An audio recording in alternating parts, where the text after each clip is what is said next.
St Bride's Church, just off Fleet Street in central London, is one of the city's oldest places of worship, with a history stretching back over 1400 years. Renowned for its connection to the printing and journalism trades, the church also bore witness to events and lives that link it both to the early colonisation of America and to the darkest chapters of Victorian London. To the ill-fated and mysteriously abandoned Roanoke colony, and the Victorian rampage of Jack the Ripper. The church is named after St Bridget of Kildare, a 5th century Irish saint, and there is evidence of Christian worship on the site as early as the 7th century. There is a school of thought that St Bridget may represent a Christianised version of the older Celtic goddess Brigid, whose attributes like healing, poetry, and fertility were absorbed into the saint's legend. Over the centuries, several successive churches have stood here. The present building is the work of Sir Christopher Wren, constructed after the Great Fire of London in 1666. It is notable for its distinctive tiered spire, which has often been cited as the inspiration for the traditional wedding cake. So, how does this place in London relate to Roanoke? Well, among those who were married at St Bride's were the parents of Virginia Dare, the first English child born in the Americas. Their wedding took place in 1585, during the reign of Queen Elizabeth I. 2 years later their daughter was born on Roanoke Island, part of England's first attempt to establish a permanent settlement in North America. The colony later disappeared without trace, and Virginia Dare became a symbol of the precariousness of England's early colonial ambitions.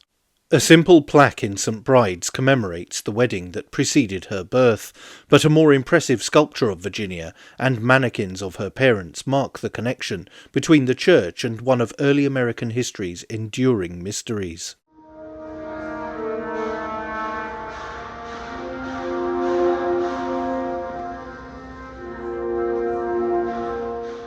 Another memorial in the church marks the life of Mary Ann Polly Nichols, born in 1845.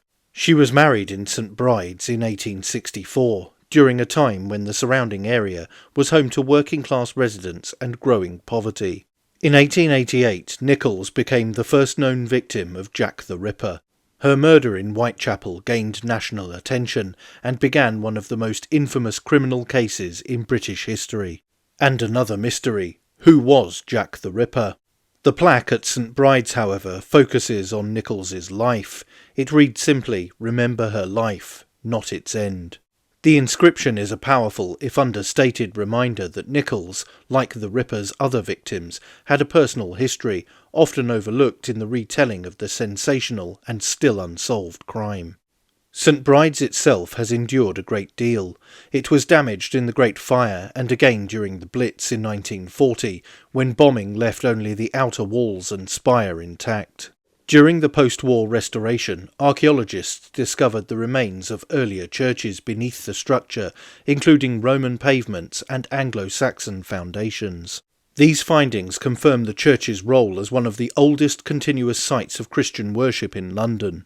St Bride's is best known today as the spiritual home of journalists, owing to its location on Fleet Street and its long-standing associations with the press, but its legacy is broader. The church has been a witness to both personal and national history, from the failed dreams of the Roanoke colony to the social conditions that led to the brutality of the Ripper spree in Victorian London. The stories of Virginia Dare and Polly Nichols are part of what gives this building its ongoing significance.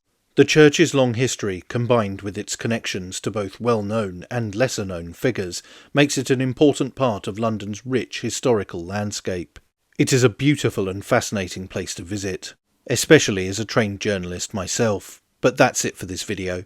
Don't forget to like, share, and most importantly subscribe. And you can also support the channel on Subscribestar via the link in the description or via YouTube Super Thanks. Thanks for watching. Bye for now.